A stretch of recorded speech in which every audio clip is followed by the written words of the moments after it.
بسم الله الرحمن الرحيم. الحمد لله رب العالمين، والصلاة والسلام على سيد الأنبياء والمرسلين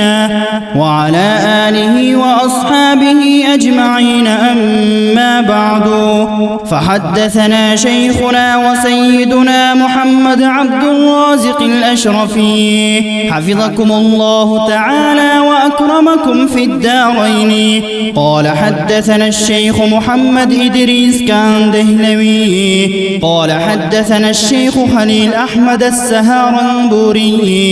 قال حدثنا الشيخ العلامة شمير أحمد العثماني قال حدثنا الشيخ أنور شاه الكشميري عن فضيلة الشيخ شيخ الهند محمود الحسن الديوبندي عن الشيخين الجليلين الكريمين شيخ العلامة قاسم العلوم والخيرات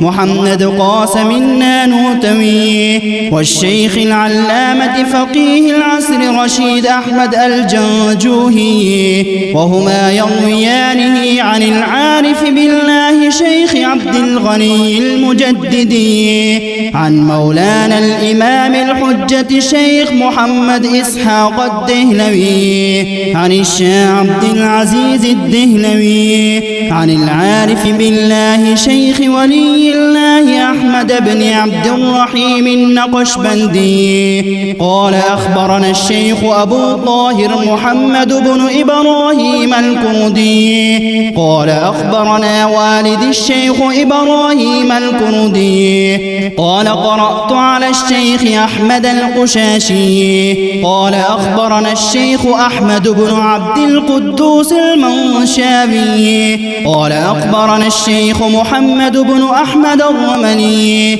عن الشيخ زكريا بن محمد بن أبي يحيى الأنصاري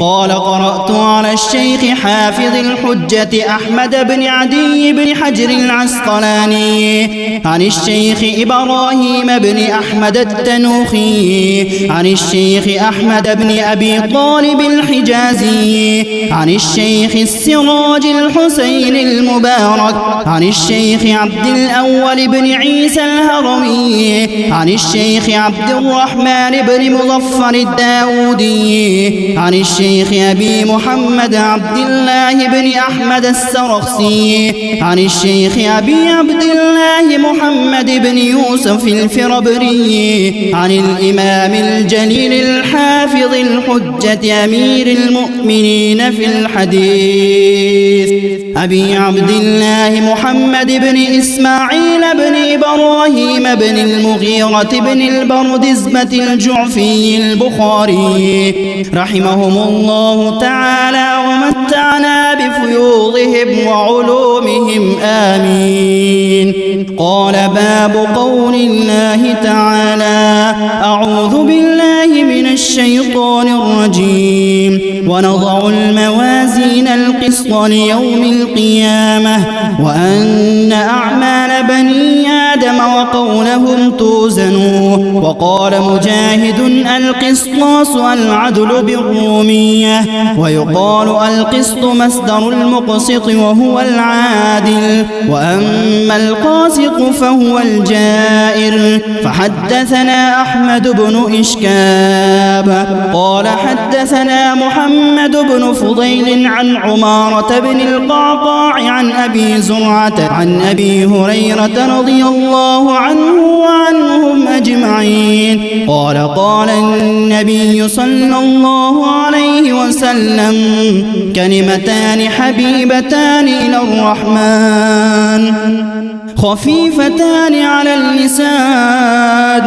ثقيلتان في الميزان